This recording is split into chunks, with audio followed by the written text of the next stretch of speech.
Hello everyone, মই মঞ্জুস্না আপোনালোকক স্বাগতম জনাইছো মোৰ চেনেললৈ। আশা কৰো আপোনালোক সকলো ভালে আছে। আজি মই আপোনালোকলৈ লৈ আহিছো ছোলেৰ ৰেচিপি। আমি একচুয়ালি ছোলে বুলি নকওঁ, আমি কওঁ কাবুলী বুটৰ ঘুগুনি বুলি। আজি মই আপোনালোকক দেখুৱাম কেনেদৰে আপোনালোকে ৰেষ্টুৰেণ্টৰ নিচিনা ছোলে ঘৰতে বনাব পাৰিব। আৰু বনাবলৈ সহজ, এনেদৰে বনালে আপোনালোকে একেবাৰে পাৰফেক্ট ছোলে ঘৰতে বনাই খাব পাৰিব। আৰু মোৰ নিচিনাকৈ কোনে কোনে কাবুলী বুটৰ ঘুগুনি বা ছোলে খাই ভাল পায়, মইতো বহুত বেছি ভাল পাওঁ। মোক ছোলেৰ লগত ভাতৰে নালাগে, ৰুটি বা লুচি বা ভাতৰ লগতো মই ছোলে খাই বহুত বেছি ভাল পাওঁ। তেনেহ'লে দেৰি নকৰি বলকচোন ৰেচিপিটো ষ্টাৰ্ট কৰোঁ। ৰেচিপিটো চাই যদি ভাল পায় লাইক কৰিব, শ্বেয়াৰ কৰিব আৰু যদি মোৰ চেনেলটো এতিয়ালৈ ছাবস্ক্ৰাইব কৰা নাই ছাবস্ক্ৰাইব কৰিব, একেবাৰে নাপাহৰিব। আৰু এই ৰেচিপিৰ বাবে মই কাবুলী বুট লৈছিলোঁ 200 গ্ৰাম আৰু মই গোটেই ৰাতি পানীত তিয়াই থৈছিলোঁ। আপোনালোকে 6 ঘণ্টামান পানীত তিয়াই থ'লেও হ'ব। আৰু এতিয়া কাবুলী বুটখিনি কুকাৰত দিম আৰু এইখিনি ভালদৰে সিজাই ল'ম প্ৰথমতে। আৰু এতিয়া মই ইয়াতে পানী দিম। পানী মই প্ৰথমতে 1 কাপ দিছোঁ। 1 কাপ পানী মই ভালদৰে দি লৈছোঁ। মোৰ কাপটো ডাঙৰ কাপ হয়, ডাঙৰ কফি কাপ। পানী আৰু অলপ এড কৰিব লাগিব। এবাৰ মই আধা কাপতকৈ অলপ বেছি লৈছোঁ পানী, কিন্তু 1 কাপ পানী লোৱা নাই।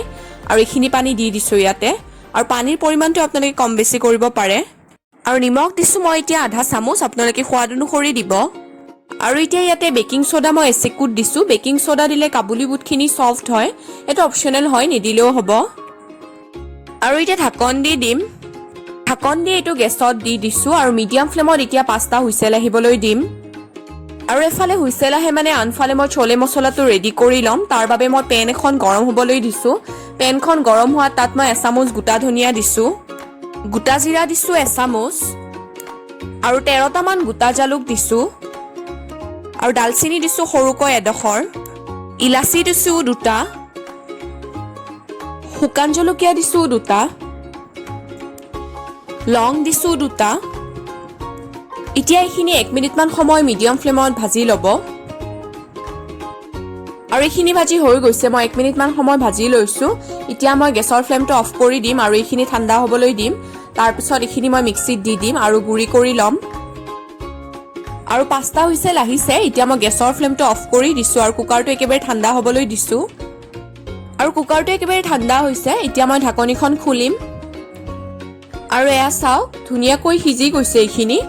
আৰু যদি আপোনালোকৰ কিবা কাৰণত নিসিজে তেনেহ'লে আকৌ ঢাকনিখন দি দিব আৰু 1 বা 2টা হুইচেল আহিবলৈ দিব। এতিয়া মই কেৰাহী এটা গৰম হ'বলৈ দিছিলোঁ। কেৰাহীটো গৰম হোৱাত তাত 2 চামুচ তেল দিছোঁ আৰু তেলখিনি গৰম হোৱাত এটা তেজপাত দিছোঁ আৰু আধা চামুচ মই গোটা জিৰা দিছোঁ। এতিয়া মিডিয়াম ফ্লেমত এইখিনি 30 ছেকেণ্ডমান সময় ফ্ৰাই কৰি ল'ব লাগিব। আৰু এতিয়া ডাঙৰ পিঁয়াজ 2টা কাটি লৈছোঁ আৰু ইয়াতে দি দিছোঁ। আৰু পিঁয়াজখিনি এতিয়া মিডিয়াম ফ্লেমত 4 মিনিটমান সময় ফ্ৰাই কৰি ল'ব লাগিব। আৰু পিঁয়াজখিনি ভাজি হৈ গৈছে। এতিয়া মই ইয়াতে আদা নহৰু পেষ্ট এচামুচ দিছোঁ, লগতে জলকীয়া দিছোঁ 2টা, জলকীয়া মাজেৰে ফালি লৈছোঁ। আৰু এতিয়া এইখিনি 1 মিনিট সময় মিডিয়াম ফ্লেমত ফ্ৰাই কৰি ল'ব লাগিব। আৰু এইখিনি ভাজি হৈ গৈছে। এতিয়া গেছৰ ফ্লেমটো ল' কৰি দিছোঁ কাৰণ শুকান মছলা দিম। আৰু এতিয়া মই ইয়াতে হালধি পাউডাৰ দিছোঁ আধা চামুচ, কাশ্মীৰী লাল মিৰ্চৰ পাউডাৰ দিছোঁ আধা চামুচ। আৰু এতিয়া এইখিনি 1 মিনিটমান সময় ভাজি ল'ব লাগিব। আৰু এইখিনি 1 মিনিটমান ভাজি লোৱাৰ পিছত মই মিক্সিত গুড়ি কৰি লোৱা মছলা এচামুচ দিম। এতিয়া এইখিনিও 1 মিনিটমান সময় ভাজি ল'ব লাগিব। এইখিনি ভাজি হোৱাত পেষ্ট কৰি থোৱা বিলাহী 2টা দি দিছোঁ আৰু বিলাহীখিনি দিয়াৰ পিছত 4 মিনিটমান সময় ভালদৰে ভাজি ল'ব লাগিব।